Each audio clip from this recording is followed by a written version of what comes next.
नमस्कार दोस्तों, विनायक क्लासेस प्रयागराज के यूट्यूब चैनल पर आप सभी का हार्दिक स्वागत है। दोस्तों, जैसा कि आप सभी को बिल्कुल पता होगा कि अपनी ईवीएस की जो क्लास है वो बिल्कुल सिलेबस के अकॉर्डिंग चल रही है, जिसमें हम लोग पूरे 11 क्लास यानी कि जानवर तक पढ़ लिए हैं। अब हम लोग बिल्कुल पक्षी के बारे में पढ़ने वाले हैं, क्योंकि यहाँ से आपके सीटेट के एग्जाम में बहुत सारे क्वेश्चन बन जाते हैं। तो कहीं ना कहीं आज की वीडियो भी आपके लिए बहुत ही इंपॉर्टेंट है। तो आप सभी लोग बिल्कुल वीडियो में अंत तक जरूर बने रहें, और आपसे एक ही गुजारिश है कि आप साथ में एक पेपर और पेन लेकर के बैठिए, ताकि जो भी आपको इंपॉर्टेंट पॉइंट्स मिले उन्हें आप साथ साथ नोट डाउन भी करते चले, जिससे आपको एग्जाम टाइम में रिवीजन करने में सहूलियत मिल सके। तो चलिए दोस्तों, बिना किसी देरी के शुरू करते हैं आज की ये वीडियो, जिसमें हम लोग सबसे पहले पक्षी के बारे में जान लेते हैं। दोस्तों, अगर हम पक्षी के बारे में थोड़ा सा विस्तार रूप में चर्चा करें तो देख सकते हैं कि पंख वाले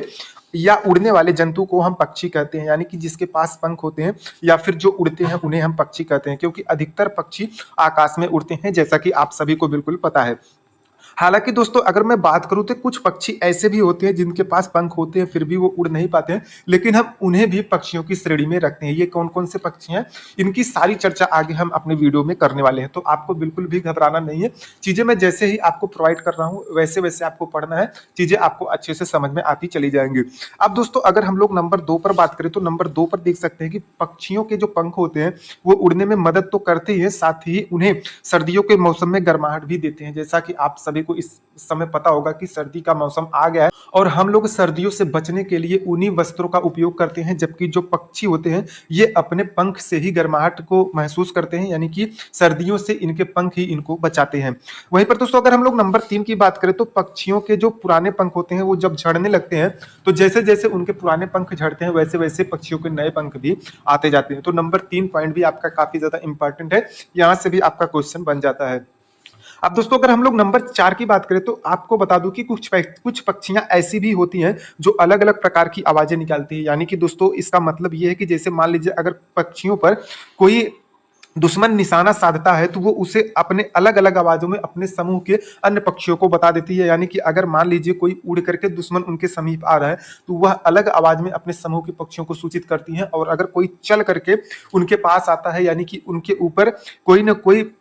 अनहोनी करने आ रहा है तो वो अलग आवाज में अपने समूह की पक्षियों को बता देती हैं। तो यहाँ पर आपको इस पॉइंट से बिल्कुल एक चीज समझ में आ गई कि जो पक्षियां होती हैं वो अलग अलग प्रकार की आवाजें भी निकाल सकती हैं। वहीं पर दोस्तों, अगर हम लोग नंबर 5 की बात करें तो नंबर 5 पर देख सकते हैं कि जो पक्षी है एक समय में दो अलग अलग चीजों को देख सकती है। यानी कि वो पक्षी एक आंख से दूसरी चीज और दूसरे आंख से दूसरी चीज देख सकती है, यानी कि एक समय में अलग अलग दो चीजों को देख सकती है। वहीं पर दोस्तों, अगर हम लोग नंबर 6 पर बात करें तो ज्यादातर पक्षियों के आंखों की पुतली जो है घूम नहीं सकती है, जिस कारण वह किसी वस्तु स्थान को देखने के लिए अपना गर्दन घुमा करके देखती है। यानी कि आप देखते हैं कि जैसे हम लोग हो गए तो हम लोग किसी भी वस्तु को अपनी पुतली को घुमा करके देख सकते हैं, लेकिन पक्षियों के जो होते हैं पुतली वो घूमती नहीं है, इसलिए वह अपने गर्दन को घुमा करके चीजों को देखती हैं। अब दोस्तों, वहीं पर अगर हम लोग नंबर 7 की बात करें तो नंबर 7 पर आप देख सकते हैं कि अधिकतर पक्षियों की जो आंखें होती हैं वो उनके सिर के दोनों तरफ होती हैं। यहाँ पर थोड़ा सा टाइपिंग मिस्टेक हो गया है, लेकिन मैं चीजें आपको बिल्कुल क्लियर करा देता हूँ। आप पेन और कॉपी लेकर के उम्मीद करते हैं कि बैठे होंगे तो आप चीजों को नोट डाउन कर लेंगे कि जो अधिकतर पक्षियों की आंखें होती है वो उनके सिर के दोनों तरफ होती हैं।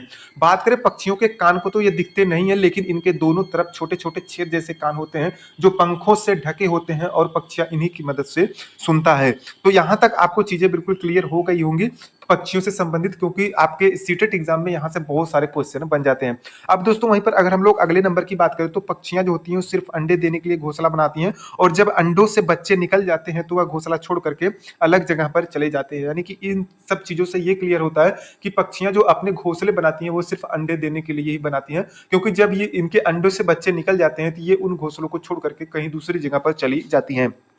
तो दोस्तों, देख सकते हैं कि पक्षियों से जुड़ी जो भी आपकी जानकारी थी जो कि आपकी एनसीईआरटी बुक में दी गई थी, उन सब चीजों को मैंने यहाँ पर पूरे विस्तार से चर्चा कर दी है। अब आप चीजों को नोट डाउन करके अपने पास रख सकते हैं और चीजों को बड़े ही आसानी से याद कर सकते हैं। अब दोस्तों, चलिए हम कुछ पक्षियों के बारे में चलते हैं जो कि आपके CTET exam point of view से बहुत ही महत्वपूर्ण टॉपिक है, जहां से आपके हर बार क्वेश्चन बन जाते हैं। बात करें अगर हम लोग सबसे पहले चील, बाज और गिद्ध की, तो गिद्ध जो है वो मरे हुए जानवरों को खा करके पर्यावरण की स्वच्छता को बरकरार रखता है, इसीलिए इसे हम प्रकृति का सफाई कर्मी या मेहतर कहते हैं। तो अगर आपसे यह क्वेश्चन पूछा जाए कि प्रकृति का सफाई कर्मी या मेहतर किसे कहते हैं, तो आपको बिल्कुल ऑप्शन में सही करके चलना है कि गिद्ध पक्षी को जो है वो पर्यावरण की सफाई कर्मी या मेहतर कहते हैं, क्योंकि यह मरे हुए जानवरों को खा करके हमारे पर्यावरण को स्वच्छ रखता है। दोस्तों नंबर 2 पर बात करें तो चीलबाज और गिद्ध मांसाहारी पक्षी होते हैं, जिसमें से चील आमतौर पर छोटे शरीर के, बाज जो होते हैं वो मध्यम शरीर के तथा गिद्ध जो है वो बड़े आकार के शरीर के शिकारी पक्षी होते हैं। इन सब चीजों में ज्यादा आपको पूरा विस्तार करने की जरूरत नहीं है। आप समझ सकते हैं कि चील जो है वो आमतौर पर छोटे होते हैं, उनसे बड़े थोड़े आपके बाज मिल जाते हैं और उनसे बड़े थोड़े आपके गिद्ध हो जाते हैं।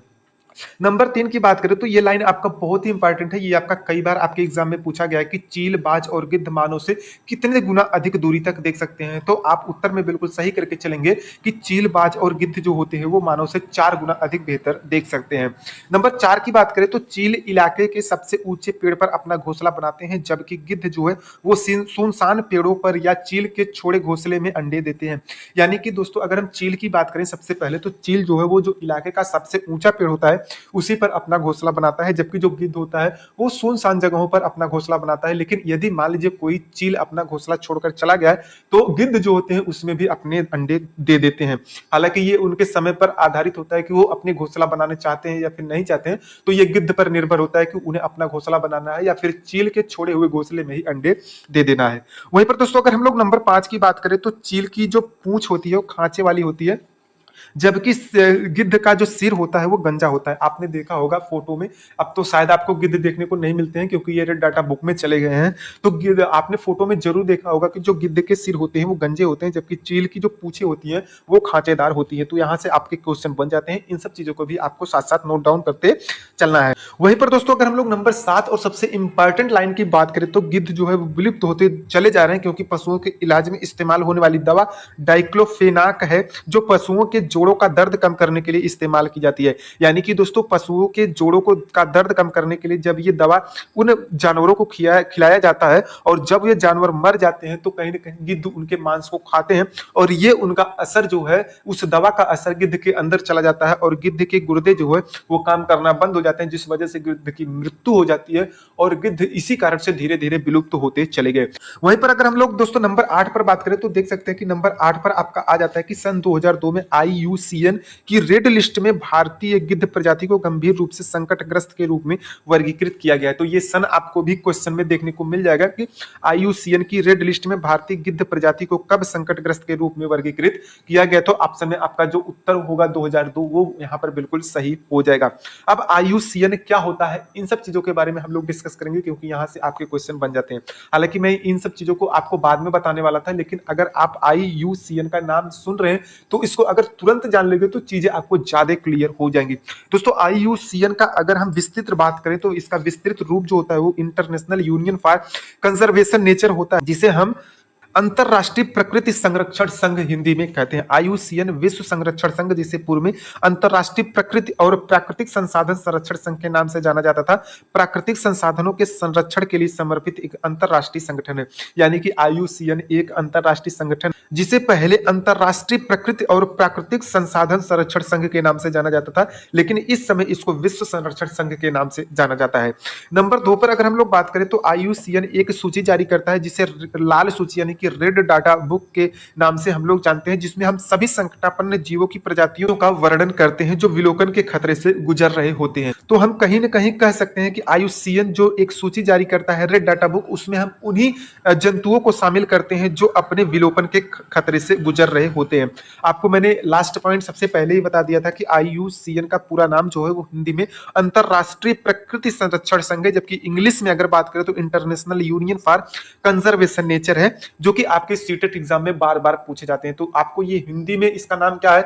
और इंग्लिश में इसका नाम क्या है, इन सब चीजों को बिल्कुल अपने माइंड में हमेशा रखना है, क्योंकि यहां से आपको एक क्वेश्चन हर बार देखने को मिलते हैं और उम्मीद है कि आगे भी ये क्वेश्चन आपको देखने को मिल जाएगा। तो दोस्तों उम्मीद करते हैं कि आज की वीडियो आपको बहुत ही अच्छी लगी होगी। वीडियो यदि अच्छी लगी हो और तो वीडियो को एक लाइक जरूर कर दे, वीडियो को उन दोस्तों के पास जरूर शेयर कर दे जो आपके साथ सीटेट एग्जाम की तैयारी कर रहे हैं। वीडियो से रिलेटेड अगर आपके कोई मन में डाउट है तो आप उसे नीचे कमेंट बॉक्स में जरूर बताएं। आप कैसी क्लास चाहते हैं, आपको क्लास अच्छी लगती है अथवा नहीं लगती है, आप मुझे सुझाव भी दे सकते हैं ताकि हम उसी के अनुरूप अपने इस क्लास को डिजाइन कर सके। तो दोस्तों उम्मीद करते हैं कि चीजें आपको अच्छे से समझ में आ गई होंगी, लेकिन लास्ट में आपसे एक ही गुजारिश है, क्योंकि मैंने आपको वीडियो के बीच में कभी भी नहीं कहा है कि आप चैनल को सब्सक्राइब कर लें, तो वीडियो के अंत में आपसे एक ही गुजारिश है कि आप सभी लोग इस चैनल को जरूर सब्सक्राइब कर लें, ताकि जब भी हम कोई भी वीडियो अपलोड करें तो उसकी नोटिफिकेशन आपको तुरंत मिल जाए और उसी के अनुसार अपने आप सीटेट यूपीटेट एग्जाम की तैयारी कर सके। दोस्तों वीडियो यहां तक देखने के लिए आप सभी का बहुत बहुत धन्यवाद। मिलते हैं हम लोग एक नई नई वीडियो में एक नई जानकारी के साथ, तब तक के लिए नमस्कार।